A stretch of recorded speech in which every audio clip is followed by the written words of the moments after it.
Well, today we lost an extraordinary talent. In tribute, a BBC News special now remembers the life and music of the legendary David Bowie.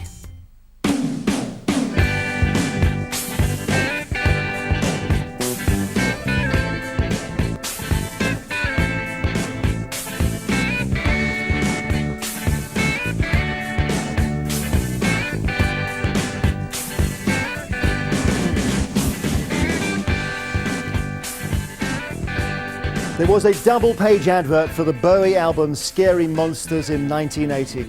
Just as punk was imploding, the ad showed him dressed as a clown with the tagline, "Often copied, never equalled." And those four words may perfectly sum up the life and work of David Bowie.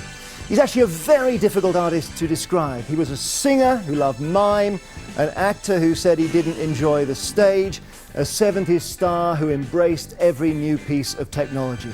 But with Bowie, the music is central. He wrote the most brilliant songs. He sang about love, God, and spaceships. He may well have been the greatest solo musician British pop has ever produced. Perhaps you only need two words to sum him up: rock star. Here's one fan, DJ Lauren Laverne.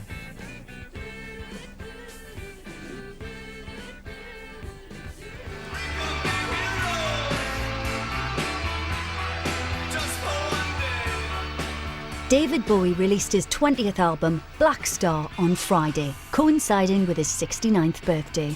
But when it comes to pop music, Bowie was a big bang in his own right. His creative DNA is everywhere.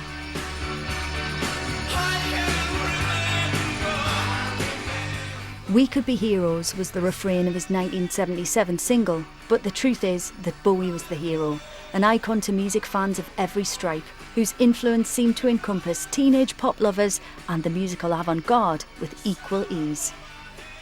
He played his first gig as David Bowie here, at what was London's Marquee Club in 1965. Before that, he'd been known as Davy Jones, but changed his name to avoid confusion with the lead singer of the Monkees. It was the first rebirth in what would become a career characterised by relentless evolution. Ground control to Major Tom. Take your protein pills. 4 years later, in 1969, he produced his breakthrough hit Space Oddity, a top 5 single. The song's hero, Major Tom, something of a precursor to the iconic alter ego he would unleash a few years later.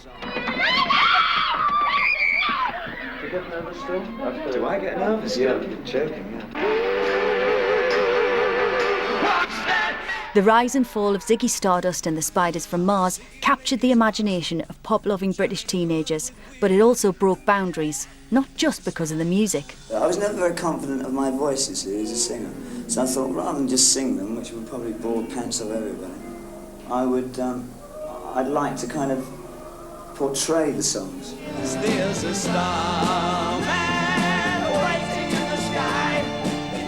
This 1972 Top of the Pops performance, featuring an androgynously dressed Bowie, his arms slung around guitarist Mick Ronson's shoulders, is cited by many as the moment the 70s exploded, bringing into Britain's living rooms a conversation the country itself wasn't yet ready to have about sexuality, gender and outsider culture. The reasons that I do what I do is because I just like startling people. Startling? Yeah, something to do. By the mid-70s, Bowie had reinvented himself once again. He travelled to Berlin in a bid to escape his drug problems. The trilogy of albums he produced between 1977 and 79 would go on to change the face of contemporary music, but at the time, they took many fans by surprise. His sound was darker and more daring than before, and once more brought the cutting edge into the mainstream.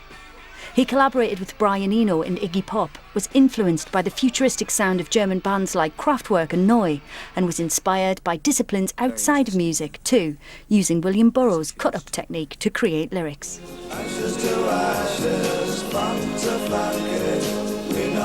1980 brought the new wave, but rather than being swept away, Bowie was going along for the ride. Ashes to Ashes introduced the new romantic movement to a global audience with a groundbreaking video ready-made for the MTV age.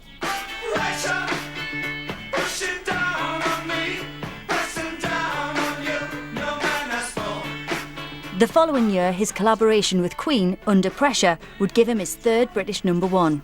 Bowie's dark side was under control, for now. His latest sound was slick, soul-influenced and a huge commercial success. Chic's Nile Rodgers produced his next album, Let's Dance, a transatlantic success that surprised Bowie.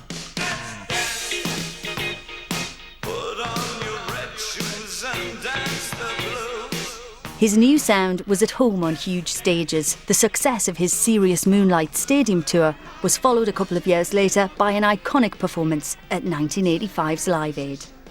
During the 90s, his relentless creativity continued. Bowie experimented with electronic, neoclassical and industrial sounds. He worked on soundtracks and continued to perform live, including an appearance at Glastonbury Festival in 2000. But 4 years later, after suffering a heart attack on stage, Bowie withdrew from the public eye. There were rumours of ill health and occasional collaborations, but other than that, silence. Then, in 2013, came The Next Day.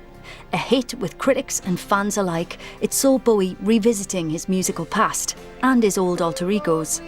His lyrics had acquired a new poignancy, and there was a sense of a man taking stock, making peace with his past. Look up here, I'm in heaven. Bowie's final release, Black Star, now seems like a parting gift. After the news of his death broke this morning, fans shared the lyrics to lead single Lazarus, a transcendent goodbye apparently written to be delivered posthumously. As longtime producer Tony Visconti wrote in his tribute this morning, his death was no different to his life, a work of art. Well, extraordinary images in that video, Lauren. And why do you think we've seen such a reaction today? Well, I mean, a few reasons. Obviously, it's proportionate to his influence. You know, the huge reaction just mirrors the massive influence that David Bowie had. We went on air on 6 Music this morning from 10 o'clock, and for 3 hours we just received message after message, hundreds and hundreds and hundreds of messages from listeners. I know it was similar for you over at Radio 2. And what was really interesting to me was that these are people who love all different kinds of music, and that came up frequently. Bowie, whether you were into electronic music, dance music, classical music, avant-garde music, you were just a pop fan, there was an access point for you. He was also an artist that, you know, influenced generation after generation. For many of my listeners today, we had several people talking about the way that he's tied up with their family memories. And obviously that just makes it incredibly personal. It is a personal loss to music fans, because David Bowie changed the way that we saw the world. And do you know what? Even if you're not a big music fan, he is one of those artists that has become part of British culture. There's a certain point where an artist is so kind of ingrained in who we are as a country, and obviously, you know, now we talk about soft power and what Britain actually is. He's part of our national identity, so he's a huge loss to all of us. And then the second thing is just shock. I think nobody knew this was coming. You know, there's been this really moving, poignant, reflective mood on the last 2 albums, certainly, but nobody expected this today. Thank you, Lauren Laverne. We began by talking about the music, but David Bowie was also all about the look, whether it was his album covers or sessions with photographers, the way he dressed on stage, or just when he was out and about. The image of David Bowie was always cutting edge. He was an artist for the eye as well as the ear, and he became a fashion icon, as Rebecca Jones reports. It was his sound that took him to the top of the charts, but it was his look that helped make David Bowie a star. People stare at the makeup on his face. From the mod style of his teens, through the glam rock of Ziggy Stardust, to the tailoring of the thin white Duke, David Bowie understood the importance of fashion as a means of self-expression.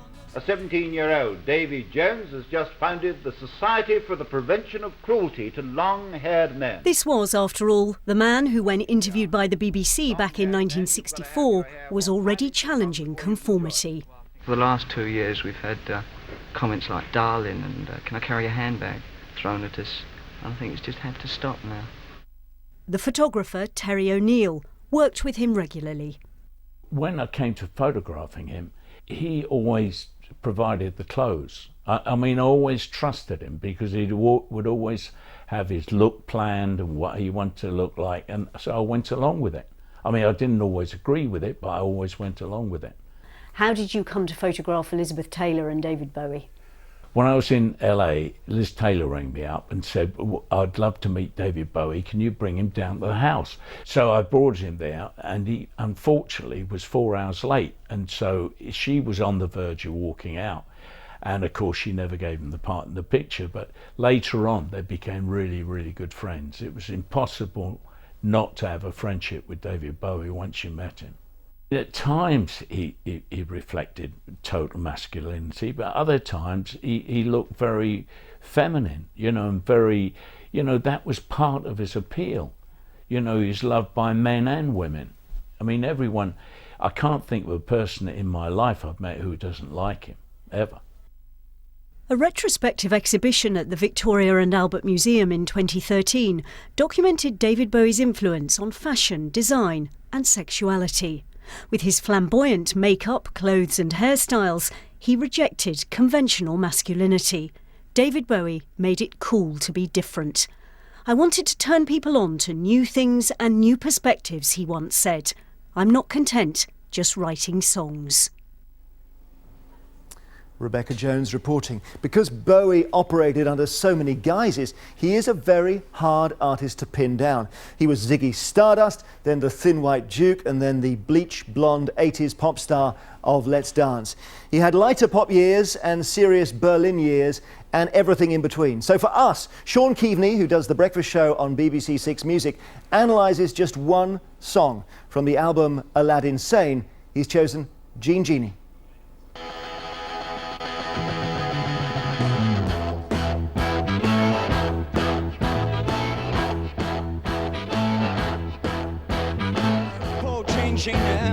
Snuck into the city, strung out on lasers and slashback blazers. Shit, ain't all the racers while pulling the waiters. This is a staggering piece of footage from 1973. This is a live Top of the Pops performance from Ziggy Stardust and the Spiders from Mars from David Bowie, and you can tell it's live because you can listen to Mick Ronson's guitar sound and it sounds like a van full of police dogs. It's unbelievably violent. It's like that kind of Stooges MC5 meets the Beatles, and that was the mixture that got David where he got very, very quickly in 1972-73 with this kind of music.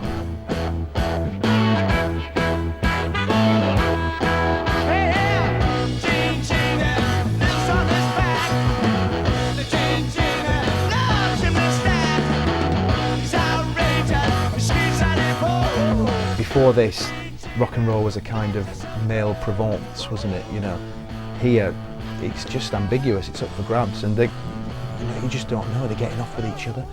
It's possible, isn't it? It's more than possible. It looks like it to me. I love that ambiguity and that excitement of this particular clip.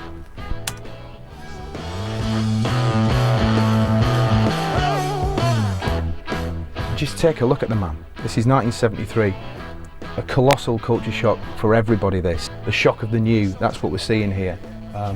It's just a wonderful thing to see. Shirtless, total confidence. Brilliant. It's kind of a play on Jean Genet, who was of course a kind of revolutionary French novelist and playwright who used to talk in a very forthright manner about homosexuality, so there's that running through it. But I think Jean Genie's supposed kind of to be Iggy Pop as well, this sort of louche degenerate. Whoever it's about, whatever it's about, it's just one of the greatest rock and roll performances of all time.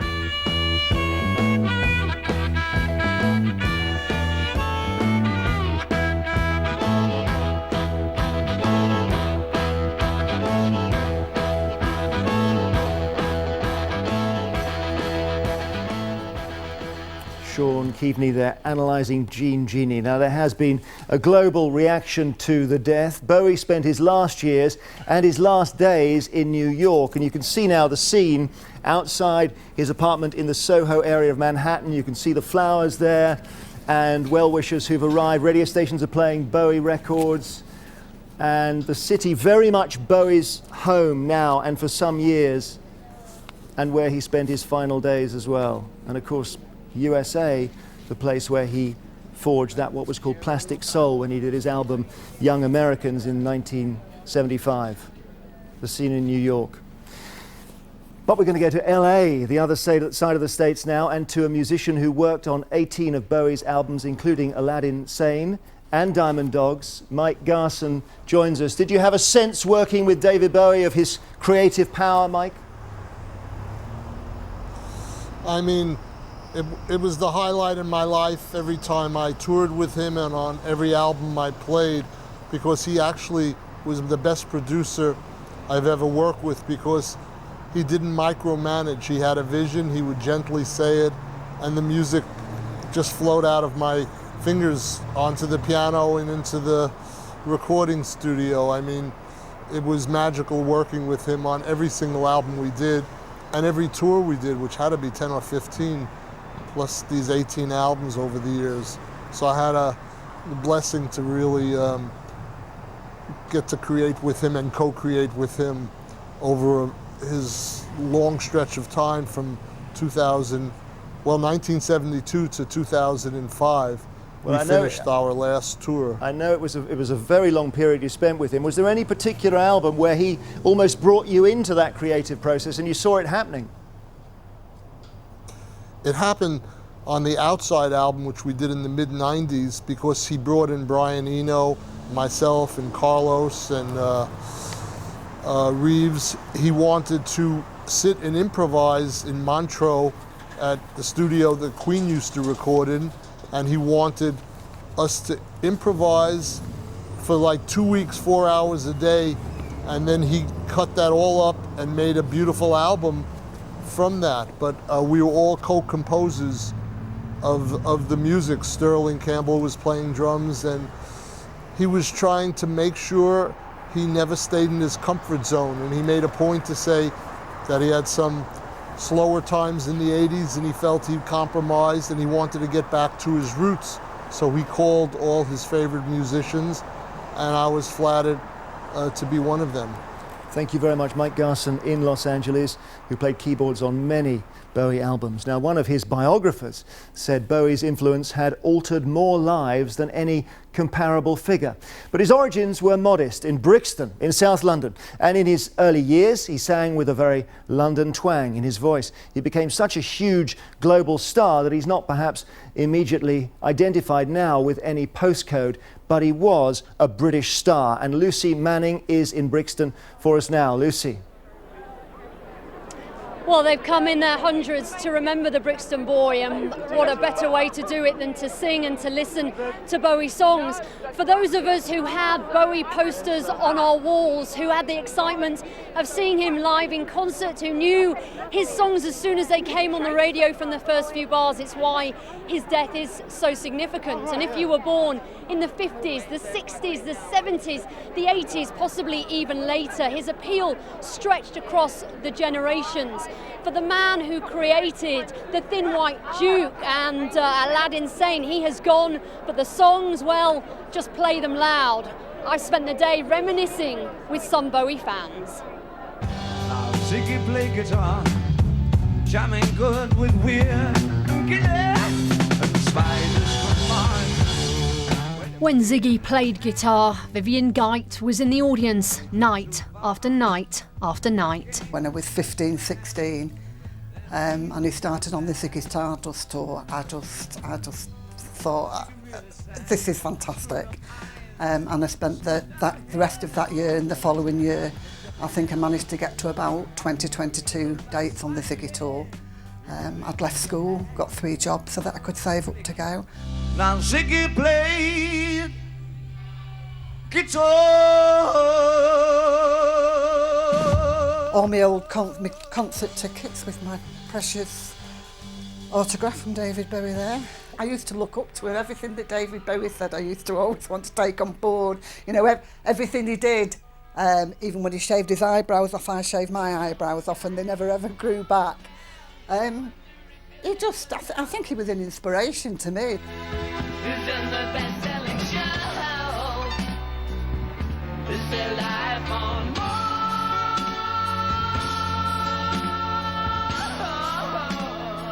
I've actually lived a bit of the lyrics, actually. I've lived in Ibiza and grew up near the Norfolk Broads. See the mice in their million hordes, from Ibiza to the Norfolk Broads. The Man Who Fell to Earth was actually very underrated, incredibly. I'd been crying since 7 o'clock this morning. Something died in me today at the same time as David Bowie. Growing up in dull, leafy, suburban Sussex, he gave me sort of inspiration. There was a big, bad world to go and see out there. He inspired me to be different, to be creative. His best teenage fan moment? Speaking to him on a radio phone-in. We all decided in the playground that the question to ask was, how did he think about Bowie lookalikes? What did he think of Bowie lookalikes? What did he think of Bowie lookalikes? He was very erudite, very, very charming, and said that he was glad that he could inspire people to be different.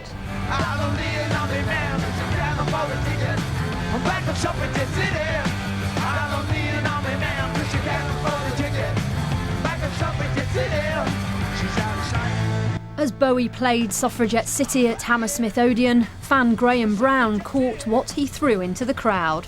This maraca landed at my feet in July 1973 at Bowie's retirement concert. Became a very, very important possession to me.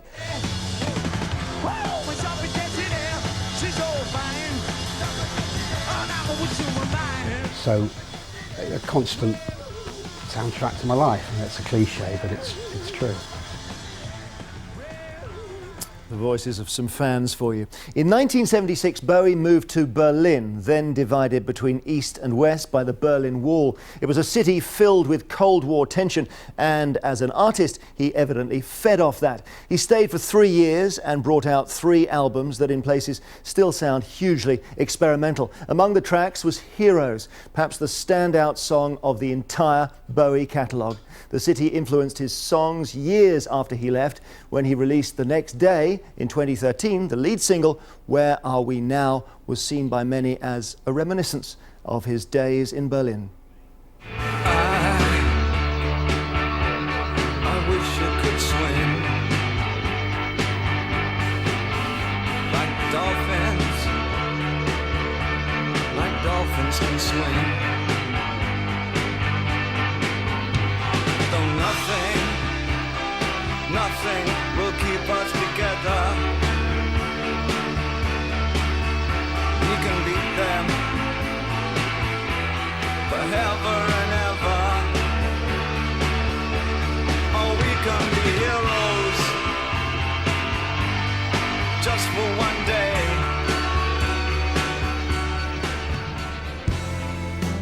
Had to get the train from Potsdamer Platz.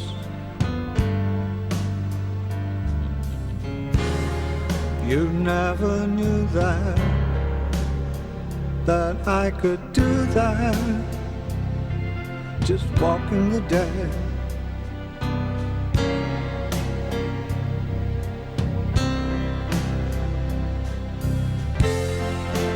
Where are we now? Where are we now?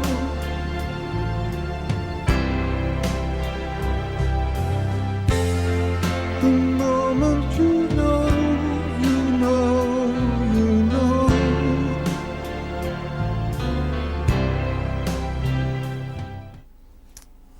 Christian Fraser is outside David Bowie's former Berlin home and joins me now. What a city in terms of Bowie's backstory, Christian. Yes, very important to David Bowie, this city, Jeremy. Just across the road, that is the building where he shared an apartment with Iggy Pop. And I think the feeling that he had for Berlin is very much reciprocated by the hundreds of people who've come here today to lay their flowers, their tributes and their messages. And in fact, in the bar 70s, which stands there now beneath the apartment he shared with Iggy Pop, they're playing the entire back catalogue of Bowie today, which is drifting out onto the streets. And there's a message among those flowers which says, "Thank you, David, you changed our lives forever," which is slightly ironic because I think David Bowie probably came here in 1976 to change himself. Gone at Ziggy Stardust, he'd come here to find the man who he was. It was a very different city to LA, and all the glitz and the glamour he'd left behind, much more dark and melancholy. And in his words, it was a city where you could get lost, but also find yourself too. And out of that trilogy, the Berlin trilogy, of course, came Heroes. Fans will know a song which was about two lovers that stole a kiss at the wall. When he came back in 1987 to play at that Reichstag in front of 70,000 people, it was almost a split concert with hundreds pressed up against the wall on the eastern side as well. And that is why there was this tweet today from the Foreign Ministry saying, "Goodbye, David Bowie, you are now among heroes. Thank you for helping bring down the wall."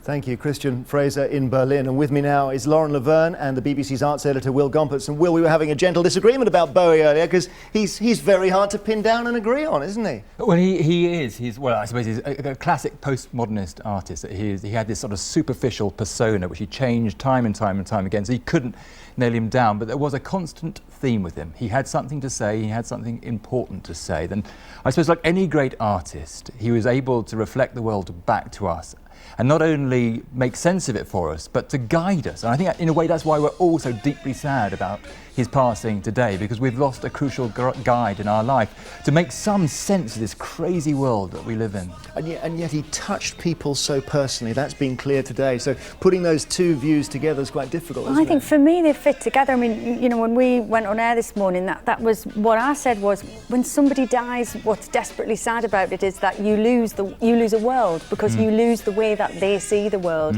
And actually there's a kind of a lovely symmetry between those thoughts, isn't there? You know, we lose his perspective, and also there's something about that generation. You know, he's this leading light of the generation who taught us what it is to be an adult now, how to be a grown-up in the modern world, which, you know, involves not growing up. So we don't want him to go. You know, we're like, no, but David, you need to tell us what to do. You can't go. That's one of the things that's so terribly and so personally devastating about it. He's not allowed to go.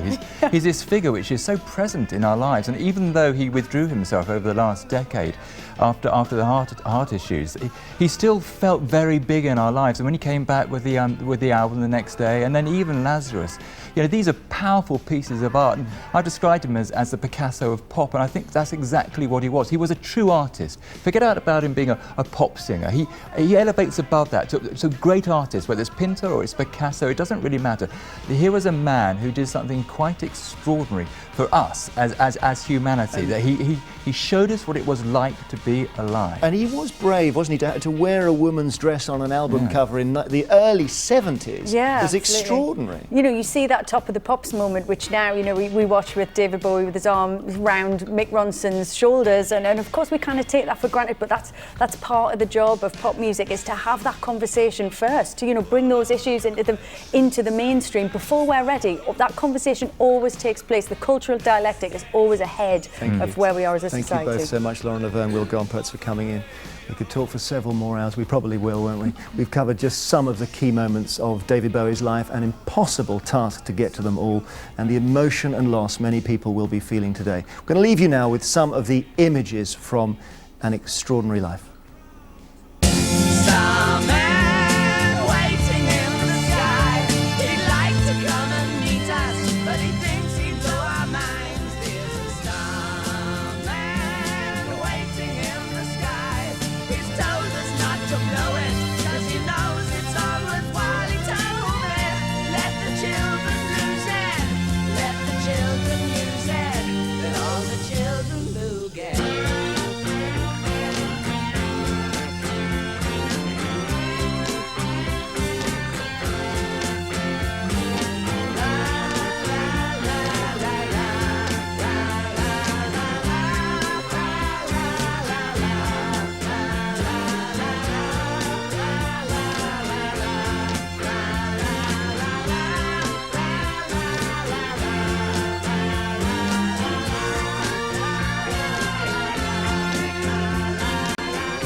I'm Riz Latif with your 90-second update. As you've just seen, one story dominates tonight: the death of David Bowie.